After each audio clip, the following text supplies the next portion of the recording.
Part 10 जूते का आविष्कार। बहुत पुरानी बात है। एक था राजा और एक था उसका मंत्री। राजा का नाम था मूर्खचंद और मंत्री का नाम था अनाड़ीमल।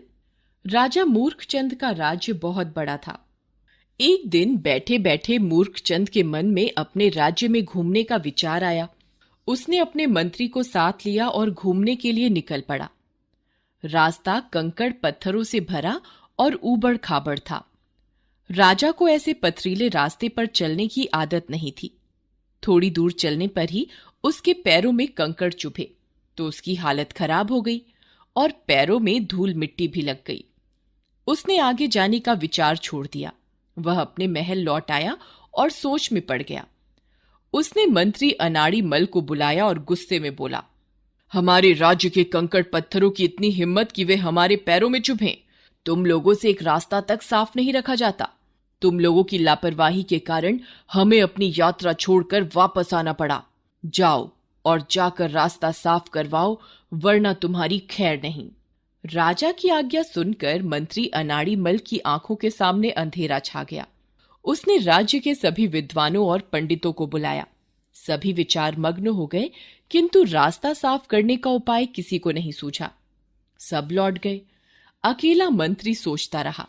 अंत में खूब माथापच्ची करने के बाद उसे एक उपाय सूझा। उसने 10,000 झाड़ुएं खरीदी और प्रजा में बंटवा दी। सारी प्रजा सफाई में जुट गई, किंतु झाड़ू लगाने से राज्य में इतनी धूल उठी कि पूरा राज्य धूल धूसरित हो गया। राजा और प्रजा दोनों खांसते खांसते हैरान और परेशान हो गए। राजा ने मंत्री को बुलाया और कहा, अनाड़ीमल, यह क्या किया तुमने? मैंने तुमसे रास्ता साफ करने को कहा था, पर तुमने तो सारे राज्य को ही धूलम धूल कर दिया। धूल को दूर करने के लिए जल्दी से कोई उपाय करो, नहीं तो मैं तुम्हें कैद खाने भिजवा दूंगा। यह सुनकर अनाड़ीमल सिर पर पैर रखकर भागा। अब उसने 20,000 भिश्तियों को धूल पर पानी छिड़कने की आज्ञा दी। छिड़काव में इतना पानी खर्च हुआ कि कुएं और तालाब खाली हो गए। राज्य के लोग प्यास से मरने लगे। जिधर देखो उधर कीचड़ ही कीचड़ हो गया। राज्य की यह हालत देखकर राजा ने मंत्री अनाड़ीमल को फटकारते हुए कहा, अनाड़ीमल, तुमने पहले हमारे राज्य को धूलम धूल कर दिया और अब सारे राज्य में कीचड़ ही कीचड़ कर दिया। जल्दी ही कुछ इंतजाम करो, नहीं तो सूली पर चढ़ा दिए जाओगे। अनाड़ीमल घबरा गया। वह बिना सोचे समझे बोला, महाराज, मुझे अभी अभी एक उपाय सूझा है। अगर सारे राज्य की धरती को चमड़े से मढ़वा दिया जाए तो कैसा रहे? राजा को यह उपाय पसंद आया।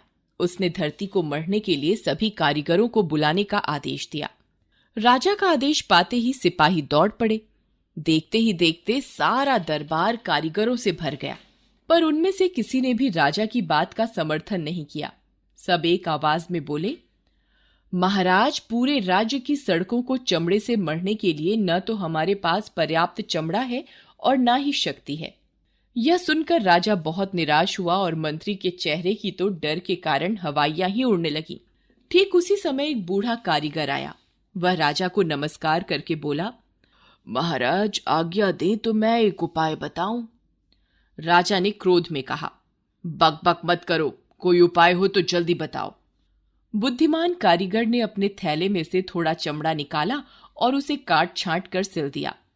फिर उसने वह चमड़ा राजा के दोनों पैरों पर पहना दिया और राजा से प्रार्थना की, महाराज, सारी धरती को चमड़े से मढ़ने के बजाय अपने पैरों को चमड़े से मढ़ लेना उचित है।